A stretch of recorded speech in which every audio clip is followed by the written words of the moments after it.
chrétiens et au lendemain de la fin du mois béni du Ramadan.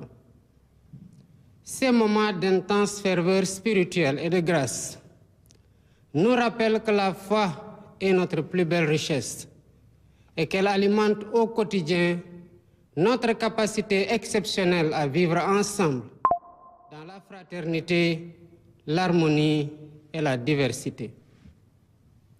Rendons grâce au Tout-Puissant pour cette heureuse coïncidence et prions ensemble pour qu'il agrée nos dévotions et continue de veiller sur le peuple sénégalais. Face aux défis des temps, les valeurs héritées de nos aînés nous invitent à toujours unir nos forces dans les moments cruciaux de notre histoire. Nous devons tout faire pour préserver ce précieux legs qui constitue une dimension essentielle de notre patrimoine immatériel. C'est cela l'esprit de notre inébranlable volonté de vivre ensemble que résume si bien notre devise nationale, un peuple, un but, une foi.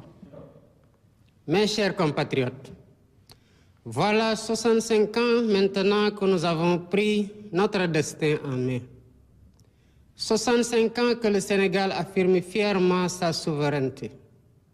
65 ans que le Sénégal poursuit sa marche vers le progrès, malgré les turbulences du monde.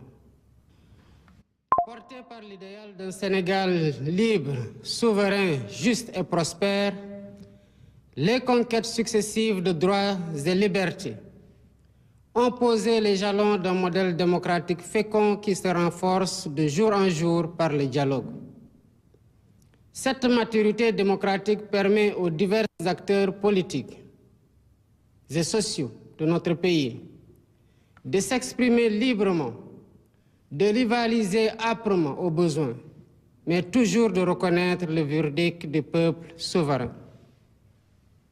Aujourd'hui, plus que jamais, nous devons tirer parti de cette force motrice pour redresser ce qui doit l'être et donner corps aux aspirations de notre peuple et aux espoirs de notre jeunesse.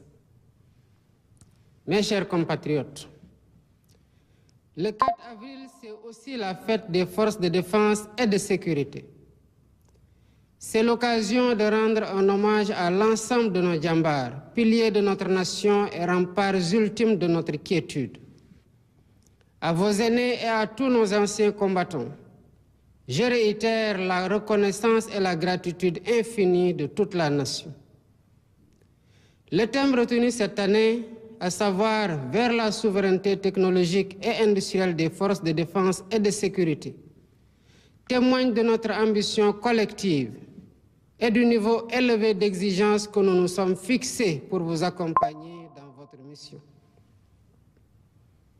Chers membres des forces de défense et de sécurité, hommes et femmes de devoir, vous êtes les garants de notre paix et les protecteurs infatigables de notre souveraineté.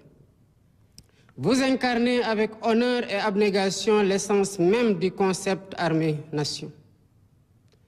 Votre présence quotidienne auprès des populations, votre engagement actif pour la sécurité nationale, la lutte contre les catastrophes naturelles et la préservation de nos ressources stratégiques font du Sénégal une nation armée pour mieux prendre en charge son destin. À cet effet, la modernisation technologique et industrielle des moyens logistiques et matériels de nos forces de défense et de sécurité, essentielle à notre souveraineté et à notre sécurité collective, est inscrite au cœur de nos priorités. Mes chers compatriotes, voilà un an déjà que nous avons entrepris de transformer profondément notre pays, en dressant avec rigueur et lucidité un diagnostic sans complaisance de la situation économique.